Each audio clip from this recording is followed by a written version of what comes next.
Onthou wat het ek gister gesê, dat elke emosie wat jy kies, positief of negatief, het heel eers op jou liggaam en dan op jou omgewing 'n effek.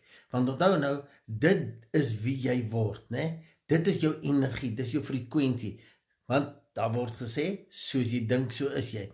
En dis hoekom ek wil jou uitdaag om te sê, kyk hoeveel jy jou kan kies om in dankbaarheid te wees. En dit begin al die oomblik as jy jou oë oopmaak. Dankie vir hierdie lekker warm bed. Dankie vir my tandeborsel wat ek het. Dankie en dankie, dankie. Nou, op die einde van die dag kan jy dink, ja, maar ag, is jy nou simpel. Nou moet ek elke keer vir 'n tandeborsel, vir tandepasta, vir water, vir alles dankie sê. Dit gaan nie oor die fisiese item of die ding so seer nie. Dit gaan oor, jy kies om jou denke in 'n sekere frekwensie te sit. Jy kies vir 'n sekere attitude, want soos jy dink, so is jy. En hoe meer jy in dankbaarheid stap, hoe meer positiewe effekte dit in jou lewe.